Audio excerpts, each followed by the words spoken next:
Goeiemôre vriende.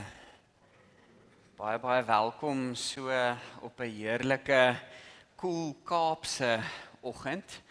Die enigste verskil is ons het nie baadjies nodig nie, maar dit is so lekker om almal vanoggend hier te verwelkom. Dankie dat jy gekies het om vanoggend hier te wees. Ek wens ek kon nou sê daar's lekker pannekoek na die tyd. Ongelukkig was ek nie bereid om 5 uur op te staan om te begin bak nie, maar ruik in elk geval sommer net die geur van kaneel en verbeel jou sommer net die pannekoek vanoggend en miskien kan jy dalk sintuiglik iets daarvan ervaar. Nou vriende, dis die 4de Sondag in Advent vanoggend, dis die Sondag van liefde, dis die Sondag waarop ons in besonder nadink oor wat dit beteken om liefgehad te word in die eerste plek, maar om dan ook lief te hê. Om in hierdie wêreld te gaan leef op so 'n wyse dat ander tasbaar hulle identiteit terug kan kry. Kan beleef, maar ek is genoeg, ten spyte van my donker kante, my skadukante. Wanneer ons vanoggend die 4de Kers dan op die Adventskrans aansteek, vriende, dan besef ons dat die liefde waarvan ons praat nie 'n triomfantelike liefde is nie, maar letterlik 'n kribkind, 'n baba toegedraai in vuil lappe. Dis hoe ons liefgehê word. Ook daar wanneer die minder mooi kante van die lewe ons tref. Vriende, die Adventskrans is volledig. Donderdag, dis nou eerskomende donderdag steek ons die Christuskers in die middel aan om te sê, dis Christusfees, dis Kersdag. As ons nou sommer kindertaal kan gebruik, nog 1, 2, 3, 4 slapies, dan sit Kersfees. Dis om die draai. Nog 4, ek sien hier so spits oor onmiddellik. Vriende, hierdie Adventskrans het ons aangesteek, soos ons op pad was na Kersdag. Ons het die eerste Sondag die Kers van Hoop aangesteek, die tweede Sondag die Kers van Vrede, die derde Sondag, dis verlede Sondag, die Pinkkers, die Kers van Vreugde. Ons het Saronsberg pink wyn saam gedrink, dan ook as 'n viering van die vreugde van die evangelie. En dan steek ons vandag die Kers van Liefde aan, die 4de blou kers, om ons net te herinner dat die Christusfees 'n fees van liefde is. Maar nie noodwendig net een of ander romantiese liefde nie, 'n opofferende liefde, 'n leegmakende liefde, 'n liefde wat bereid is om te sterf, 'n liefde wat bereid is om ten spyte van by my te wees. As jy dalk vanoggend hier is en jy's 'n besoeker, dan wil ons sommer net sê hartlik welkom hier in die erediens. Ek het vir Simi vanoggend gesien, en ja, natuurlik vir Charlie ook, al die pad. Wel, Simi, jy is eintlik van Stellenbosch, maar nou onlangs uit China gewees. So, Charlie, waar bly jy in die wêreld nou? Randburg, okay.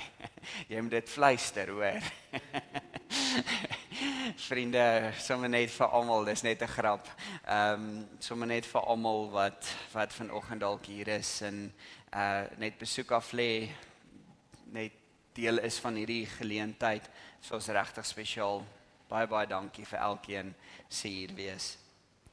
Vriende, ons dink in besonder steeds vanoggend aan Lelani, Corrie Pelser, Dita Nel. Ons dink ook aan Daleen van Rooyen, Dani, asook Jenny, David, Daniel en Zia. Dani is die 15de geopereer. Hy het neurochirurgie ondergaan en dit het baie goed gegaan met die operasie. Ons is dankbaar en hy is reeds ontslaan en sterk tans tuis aan. En dan ook Isak Norkee, pa van Melanie Kutse, wat ook deur 'n baie moeilike tyd gaan. Vriende, ons dink ook aan Marlies Boshoff en gesin met haar moeder wat ook in die hospitaal is. Ons bid ook net daar vir 'n spoedige herstel. Dan verjaarsdag vandag, vriende, het ons vir Magdal Wessels, en dan verjaar staat 80 en op, Mariaan Lou op 20 Desember, dit was gister gewees, Egon Firstenburg ook gister, nee, hy is die 23ste, dan Andrei Brandt dan op Kersdag en Gert Pinaar op die 26ste Desember. Vriende, heel wat mense wat in die week verder verjaar, maak asseblief 'n knoop in jou oor en as jy dalk van hulle ken, stuur 'n boodskap en ja, kom ons wees op so 'n manier ook net deel van mekaar se storie.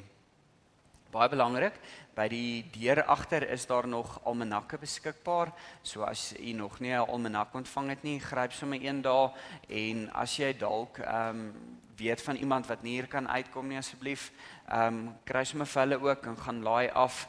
Dis sommer die jaar se beplanning, almanak is eintlik so 'n geloofsstap, want ons sê op 'n manier, maar dis wat ons beoog om te doen in terme van koninkryk hierdie jaar en dis die ritme wat ons graag wil handhaaf wanneer ons as gemeenskap ook saam hierdie jaar ingaan. So asseblief maak seker dat jy ook vir jou 'n kalender kry by die deur. Dan belangrik vriende, net die kantoor is steeds gesluit en sal weer die 5de Januarie dan open. En dan Kersdag erediens is hierdie jaar saam met Groenkloof en dis in ons erediensruimte hier en dis om 9 die oggend. So ons sien mekaar dan donderdagoggend om 9 en natuurlik soos ouer gewoonte is daar 'n lekker stukkie kerskoek, vrugtekoek na die tyd saam met 'n koffie of 'n tee of 'n sappie. So kom asseblief en kom wees deel van die Christusfees. Vriende, dit is dan vanoggend ons afkondigings. Vat asseblief vir jou by die deur ook net 'n gemeentebrief. Daar is heelwat beskikbaar. Dit is die gemeentebrief wat ons gaan gebruik tot en met die 16de Januarie. So as jy een het, plak hom sommer iewers vas, sodat jy ook net deel kan wees van al die beplanning. Vriende, dan net baie welkom vir Ronel Bosman vanoggend wat vir ons voorgaan op die orgel. Baie welkom. Is lekker om vir u ook hier te hê. Baie dankie vir hierdie begeleiding tot ontmoeting met die Here, ons waardeer. Vriende, kom ons bly net so sit en dan sing ons die ou bekende lied saam, want so lief het God die wêreld gehad. Ons sing dit 2 keer sittend.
Middeleeuse kerkleier Anselmus het op 'n keer gevra, Cordeus homus, dit beteken, waarom het God mens geword? En die antwoord daarop is eintlik heel voor die hand liggend. Ons lees dit so gereeld raak in Johannes 3 vers 16.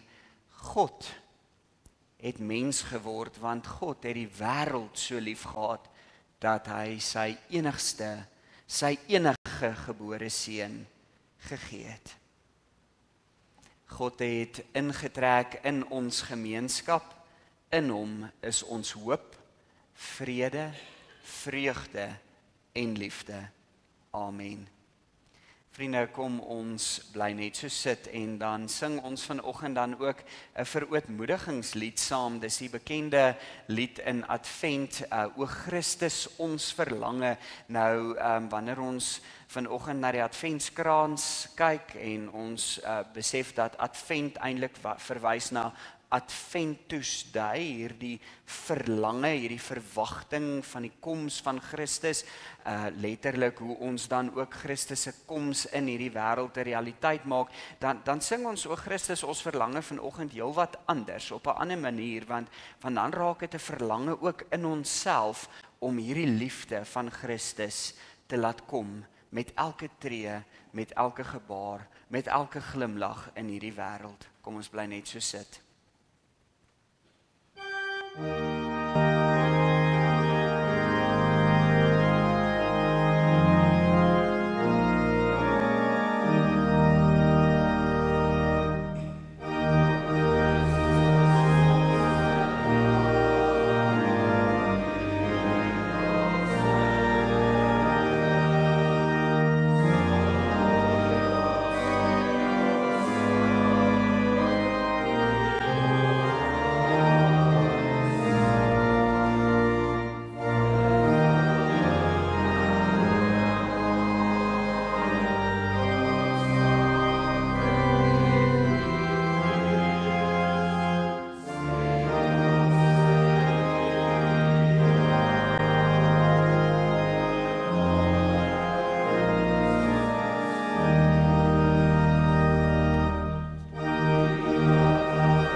Vriende, ons gee nou 'n oomblik waarin ons sommer net ook van môre tot verhaal kan kom, want hierdie jaar snel na 'n eindpunt en tussendeur moet ek en jy nou nog 'n oomblik neem om te probeer ervaar, om te probeer beleef, om op 'n manier te sê maar ons maak ook herinneringe bymekaar. So kom ons gee net so 'n oomblik van stilte waarin ons net kan tot verhaal kom, sodat ons kan wees van môre waar ons voete is.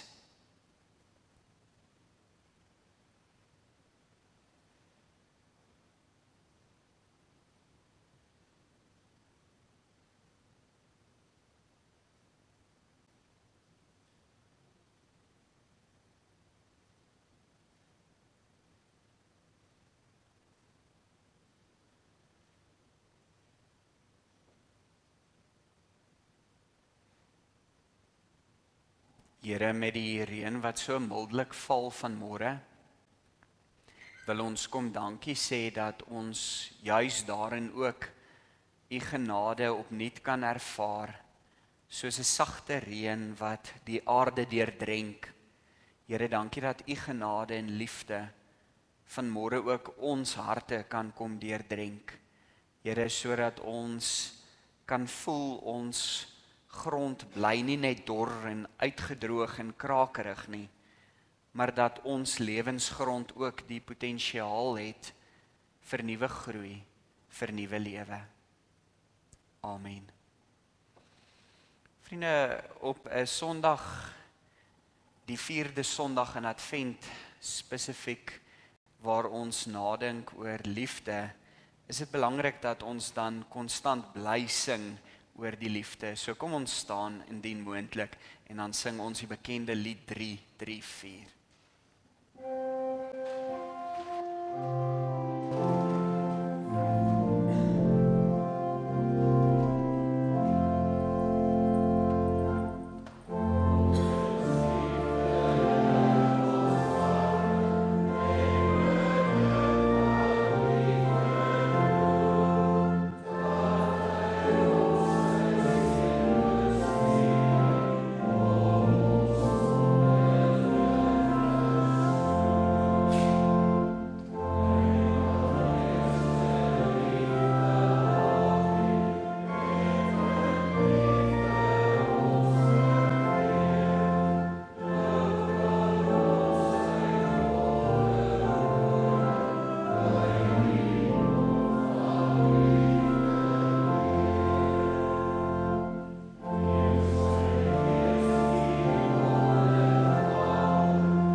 Here, ons aanbid U as Immanuel, God by ons, die God van liefde. Here, dankie dat ons U leer ken as die God wat selfloos liefhet, nederig liefhet. Here, wat letterlik kom daal in ons wêreld in. Here, wat letterlik bereid is om die krib, die vuil lappe te verduur, die verwerping, die spot, die kruishout, die haat, die hoon uiteindelik. Maar Here, vanoggend wil ons net vir 'n oomblik vertoef in die wete dat U ons onwrikbaar liefhet. Here, dat U ons styf vashou. U ken ons stories vanoggend. Here, U weet of dit 'n vol Kersfees is en of dit 'n leë Kersfees is. Here, U weet of ons tafels vol is, kreun van die kos, en of dit dalk karig met net kriesels is. Dankie dat U ons ken, dat U ons liefhet, sommer net soos ons is. Here, ons mis so dikwels dat die baba in die krib eintlik vir ons net iets wil kom leer van hoe afhanklik ons van U is. Here, mag ons vanoggend suigelinge word, mense wat die liefde opdrink en deurdrenk word van liefde, sodat ons in hierdie Christustyd ook vir die wêreld liefde kan gaan wys. Here, nie liefde noodwendig net as een of ander gevoel nie, maar 'n stuk selfloosheid, 'n stuk opoffering. Daardie 1 Korintiërs 13 liefde, Here, wat so baie van ons vra. Wanneer ons nou saam lees uit die woord, wil ons bid dat hierdie woord vanmôre vir elkeen van ons lewensbrood sal word. Amen. Vriende, ons lees vanoggend saam uit Hebreërs 10 vanaf vers 1 tot en met vers 24. Nou, interessante gedeelte, 'n lang gedeelte, 'n lang perikoop. Hy strek so oor 2 perikope eintlik, maar dis nogal belangrik om die voller prentjie te kry vanmôre. So ons lees saam uit die 2020 vertaling. Indien jy die Bybel het, is jy meer as welkom om die Bybel saam of oop te maak by die gedeelte, saam te lees, maar die woorde sal dan ook op die bord verskyn. Kom ons lees saam. Die wet bevat immers net 'n afskaduwing van die toekomstige goeie dinge, nie 'n presiese weergawe daarvan nie. Daarom kan dit nooit deur dieselfde offers wat onophoudelik jaar na jaar gebring word, diegene wat kom aanbid, tot volmaaktheid bring nie. Sou hulle nie andersins opgehou het om offers te bring, omdat die aanbidders, nadat hulle eenmaal gereinig is, nie meer enige besef van sonde sou hê nie, maar deur die offers word hulle nou jaarliks aan hulle sondes herinner. Want die bloed van bulle en bokke kan onmoontlik sondes wegneem. Daarom sê hy met sy koms na die wêreld, offerande en offergawe wou u nie hê nie, maar 'n liggaam het u vir my voorberei. Ja, brandoffers en reinigingsoffers het u nie tevrede gestel nie. Toe het ek gesê, kyk, hier is ek om u wil te doen, o God. Dit is in die boekrol oor my geskryf. Offerandes en offergawes en brandoffers en reinigingsoffers wou u nie hê nie en het u nie tevrede gestel nie. Dit is wat volgens die wet geoffer word. Dan sê hy, kyk, hier is ek om u wil te doen. Hy beëindig die eerste, sodat hy die tweede tot stand kan bring. Volgens sy wil is ons heilig gemaak deur die offer van die liggaam van Jesus Christus, eens en vir altyd. Elke priester staan wel dag vir dag in diens doen en bring oor en oor dieselfde offers, wat nooit in staat is om sondes weg te neem nie. Maar toe Christus vir altyd een offer ter wille van sondes gebring het, het hy aan die regterhand van God gaan sit. Sedertdien wag hy totdat sy vyande 'n voetbank vir sy voete gemaak word. Want deur een offer het hy hulle wat geheilig word vir altyd vervolmaak. Ook die Heilige Gees getuig teenoor ons, want nadat hy gesê het, dit is dan die verbond wat ek na daardie dae met hulle sal sluit, sê die Here, ek sal my wette in hulle harte gee en dit op hulle verstand neerskryf, sê hy ook. Aan hulle sondes en aan hulle wettelose dade sal ek glad nie meer dink nie. Waar daar vergifnis hiervoor is, word 'n offer vir sondes nie meer gebring nie. Broers en susters, ons het dus vrymoedigheid deur die bloed van Jesus om in te gaan na die heiligdom. Nou daai vrymoedigheid is 'n kernwoord vanoggend. Hou som net daai woord vas, vrymoedigheid, langs 'n nuwe en lewende weg wat hy vir ons geopen het deur die voorhangsel heen. Dit is deur sy liggaam. En ons het 'n groot priester oor die huis van God. Laat ons daarom ingaan met opregte hart, in volle geloofsekerheid, met ons harte besprinkel, vry van 'n slegte gewete en ons liggame gewas met skoon water. Laat ons styf vashou aan die belydenis van wat ons hoop, sonder om af te wyk, want hy wat die belofte gemaak het, is getrou. Laat ons ook daarop toelê om mekaar aan te spoor tot liefde en goeie dade. Ons lees dan tot sover vanoggend. Nou vriende, die Hebreërs skrywer sê ons het die vrymoedigheid deur die bloed in vers 19. Paresian of parisian. Dis vrymoedigheid. Jy sou dit ook kon vertaal met confidence in Engels, so 'n bietjie anders, maar ek dink vrymoedigheid is amper nader aan die hart van hierdie woord. Ons het vrymoedigheid deur die bloed.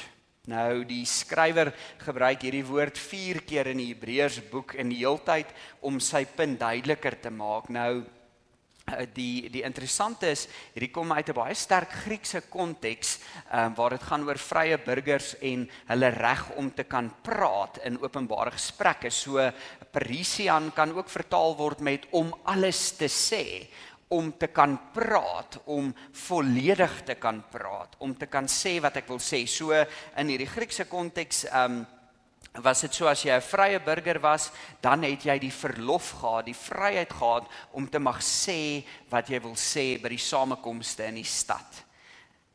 Daar's iets van 'n stuk onwrikbaarheid om te kan leef.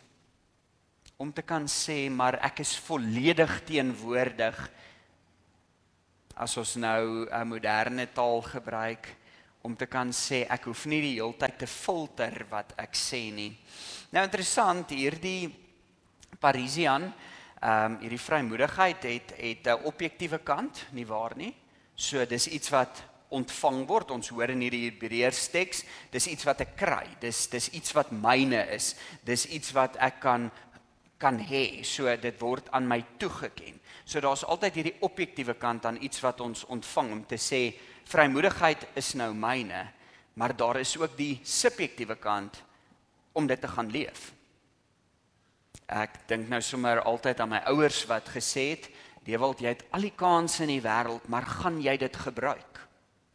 Nee, die potensiaal, die geleentheid word vir jou gegee, maar die subjektiewe daarvan is, wat maak ek daarmee? Hoe gebruik ek dit? En dan is dit so treffend in hierdie Hebreërs gedeelte van môre vriende wat ons saam gelees het, as ons dan ewe skielik hoor, maar letterlik het Christus gekom om die voorhangsel van die tempel te kom skeer, om letterlik al hierdie ander dinge wat tussen ons en God staan weg te neem, sodat ons vrye toegang het tot die heiligdom, nee, dit is nogal treffend in die Joodse konteks, moet ons verstaan, die allerheiligste was letterlik bedoel net vir die priesters, en wanneer hulle daar ingegaan het, is daar ook 'n tou aan hulle voet vasgemaak, so as hulle sou sterf in God se teenwoordigheid, kan hulle uitgesleep word. Hoor wat sê hierdie teksgedeelte, dat hierdie voorhangsel deur die liggaam van Christus geskeer word, sodat ek en jy vrye toegang tot God het.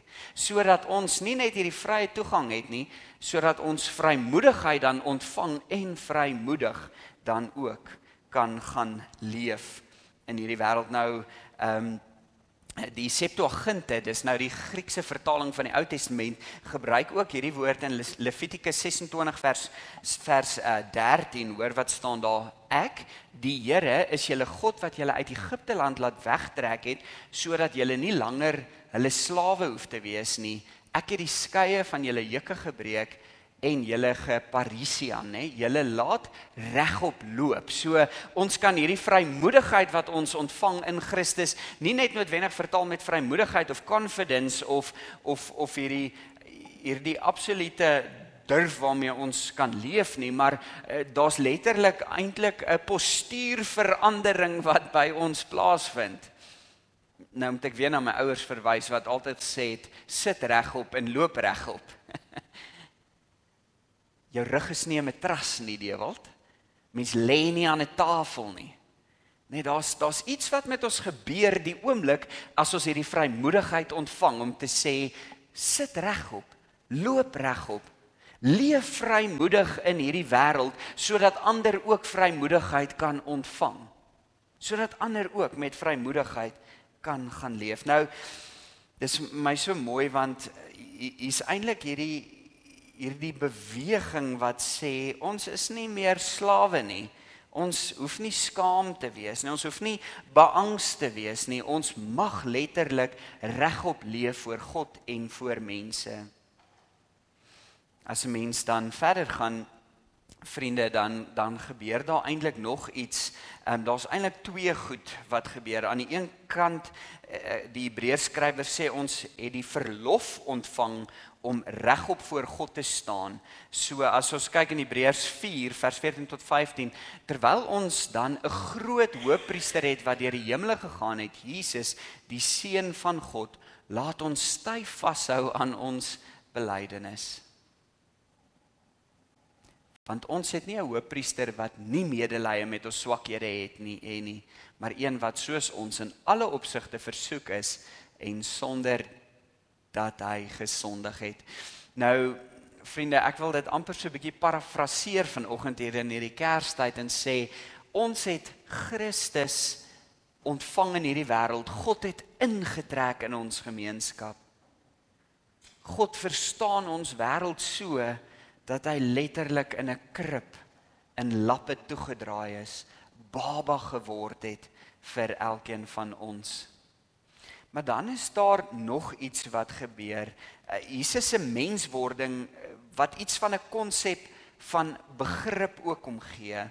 Jesus wat eintlik sê, ek verstaan, ek weet, jou beproewings, jou versoekings, jou ongeloof. Hy ken dit, hy verstaan dit alles. En hy het medelee daarmee. En daarom dat ons met vrymoedigheid na God kan gaan, dat ons vrye toegang tot God het. As ons lees in Hebreërs 10 vers 10 tot 14, volgens sy wil is ons heilig gemaak deur die offer van die liggaam van Jesus Christus eens en vir altyd. Elke priester staan wel dag vir dag in diens doen en bring oor en oor dieselfde offers wat nooit in staat is om sondes weg te neem nie. Maar toe Christus vir altyd een offer ter wille van sondes gebring het, het hy aan die regterhand van God gaan sit. Sedertdien wag hy totdat sy vyande 'n voetbank vir sy voete gemaak word, want deur een offer het hy hulle wat geheilig word vir altyd vervolmaak. Hoor gou die kontras in hierdie gedeelte, dit het my so getref hierdie week, vriende.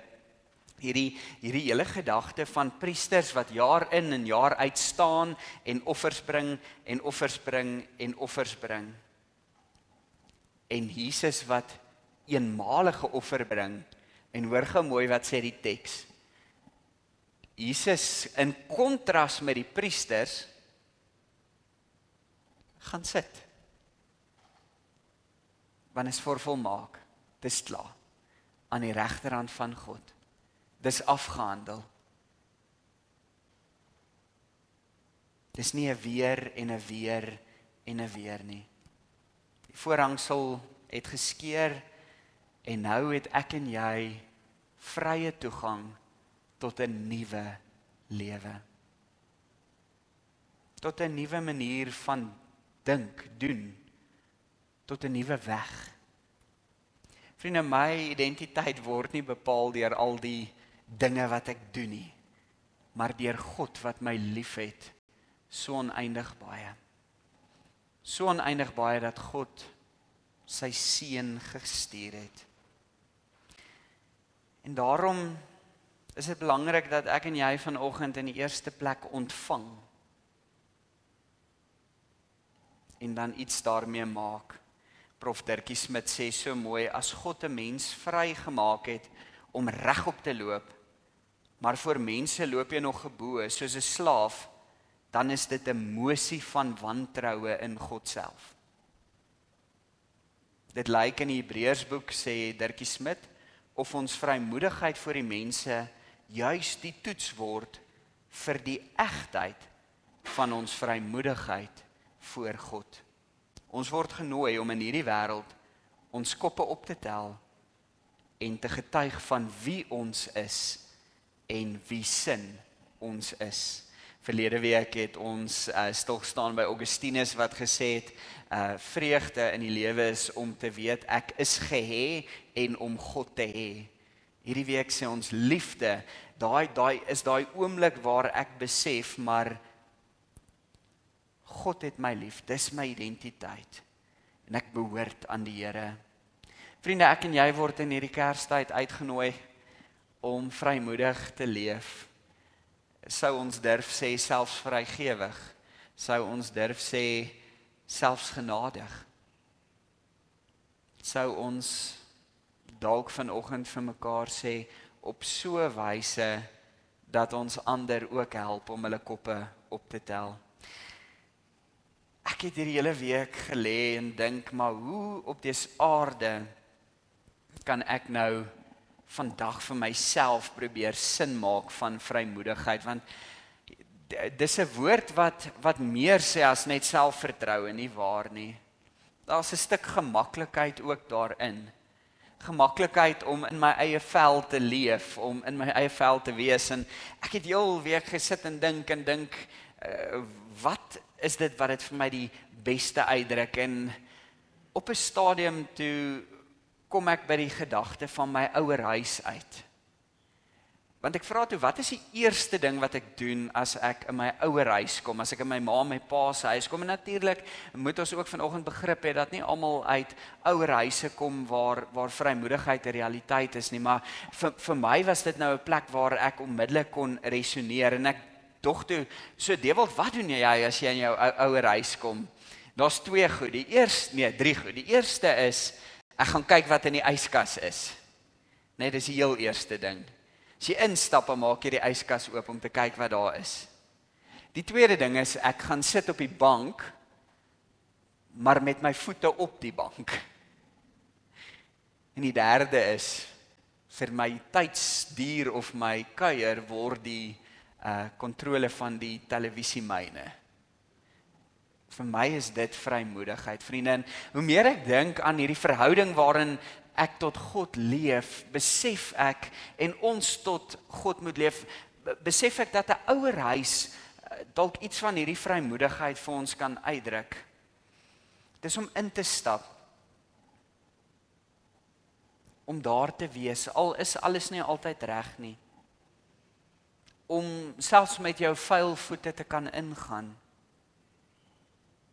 selfs daar waar 'n mens nie altyd so lekker oor jouself voel nie, selfs met daai moegheid wat 'n mens soms nie kan wegpraat of verbloem nie. Ek weet nie of julle dit ook agterkom nie, maar 'n mens raak baie vinnig aan die slaap in jou ouers se huis. Vir my voel ek dis die stuk vrymoedigheid waarvan ons hier in Hebreërs hoor. Om so by die Here te wees dat ons kan ook rus in God se teenwoordigheid. Dat ons kan ingaan sonder oordeel, sonder om eers te verduidelik. En kan weet ons word met genade ontvang. Vrymoedigheid beteken beslis nie dat ons nie tekortkominge het nie. Dit beteken nie ons hoef nie weg te steek nie. Dis om te weet, my gebrokenheid sluit my nie uit nie. Vriende, God se huis is nie die huis van 'n vreemdeling waar jy versigtig moet trap en wonder waar om te sit nie. Dis 'n ouer huis waar jy mag wees net soos jy is, waar jou naam bekend is, waar die deure oop bly. Dis nie perfektheid nie, maar dis huis. Vrymoedigheid is nie perfektheid nie, maar dis huis. Dis wat Christus vir ons kom oopbreek, vir ons kom gee.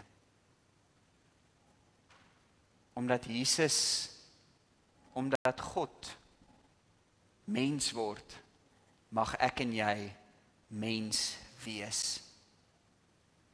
Vriende, Rembrandt het hierdie volgende skildery so in 1646 geskilder. Die titel is The Adoration of the Shepherds. Interessant, is in 'n tyd waar hy nogal swaar kry, maar dis ook die tyd waarin sy kuns merkbaar verdiep.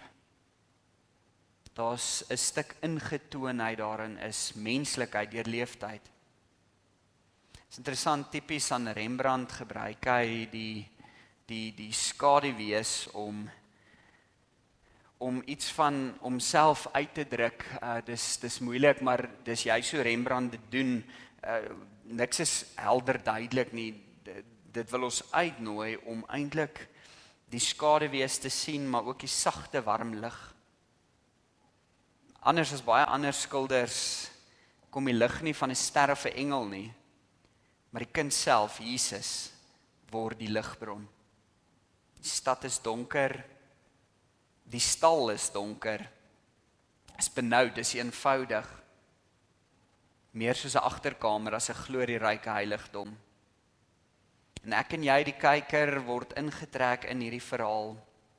in hierdie intieme oomblik. Dis amper asof ons daar tussen die herders staan vir 'n oomblik. Die herders word nie geïdealiseer nie. Hulle is ruw, hulle is moeg. Maar hulle gesigte dra verwondering. Maar ook onsekerheid. 'n Eerlike reaksie op die Heilige. Vriende, vir my is hierdie uitbeelding van Rembrandt van Lukas op 'n manier dit wat Hebreërs 10 verwesenlik, verduidelik. God kom nie met oorweldigende mag nie, maar met 'n lig wat sag genoeg is, dat dit nie verblind nie, net nooi. Sodat ons vrymoedig kan nader staan. Vriende, die Kersverhaal is vir mense wat ook in die donker leef. Vir die herders, die twyfelaars, vir almal wat stadig nader staan. En tog nie wegkyk nie. Jy uitnooi, kyk nog 'n keer na die skildery, vriende. Ook bietjie nader. Daar's geen groot tempel nie. Geen altaar nie. Geen gordyn, geen priester in pragt nie. Net 'n donker stal en lig. Nie lig soos weerlig nie. Maar 'n sagte lig wat skyn. 'n lig wat van binne broosheid kom. Dis Hebreërs 10 in verf. Deur die bloed van Jesus het ons vrymoedigheid om hierdie soort heiligdom binne te gaan, langs 'n nuwe en 'n lewende weg. Die heiligdomme waar dit nie altyd lekker ruik of lyk nie, maar die heiligdom wat ons uitnooi tot 'n ander perspektief. Die heiligdom waar God nie wegkruip agter mure nie, maar neergelê word in 'n krib.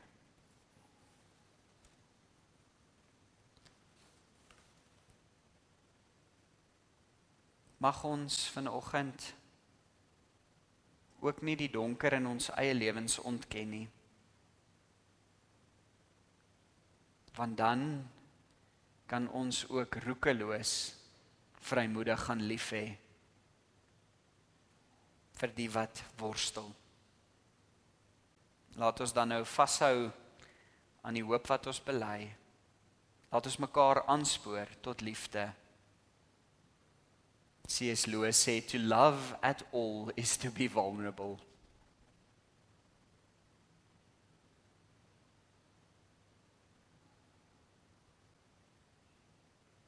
Broosheid.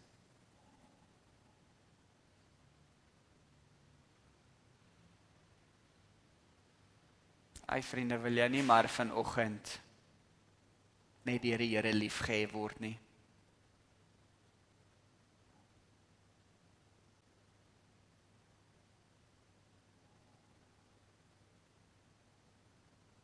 Laat ons ook daarop toelê om mekaar aan te spoor dan tot liefde en goeie dade. Kom ons loop regop, vriende. Amen. Here, dankie dat U ons postuur kom verander. Nie oor iets wat ons doen nie, maar omdat U alles gedoen het en steeds doen elke dag. Here, wanneer ek vanoggend krul van die pyn, mag my gesig vrymoedig steeds 'n blik op U hê. Here, wanneer die knop op my maag soos 'n klip voel, mag ek weet, ek stap nie alleen nie. Here, dankie dat U ons uitnooi tot liefde. Eers om dit net te hê en om dit dan te gaan uitdeel. Dankie vir U ewigdurende liefde waaraan die adventskrans ons vanoggend herinner. Amen. Vriende, kom ons gee geleentheid vir die offergawes.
Vriende, as hier vanoggend dalk enige iemand is wat vir die eerste keer hier is, voel ek wil graag deel van hierdie gemeenskap bly.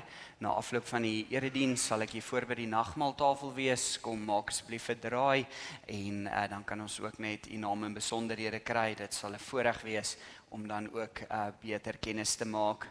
En dan vir die wat dalk vandag koers kies in 'n rigting, of dit nou Stilbaai is en of dit nou Sutherland is, geseënde Kersfees en 'n voorspoedige nuwe jaar. En vir die wat van ons wat mekaar donderdag sien, ons is opgewonde daaroor en mag dit sommer net vir almal 'n baie geseënde feestyd wees. Vriende, kom ons sluit af en dan sing ons 'n lied wat pas by Rembrandt se skildery. Dit is net uitnooi om net weer vanoggend te besef, die Heiland is gebore vir ons. Kom ons staan.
Vriende, ontvang vanoggend in die kribkind die genade en die liefde en die barmhartigheid.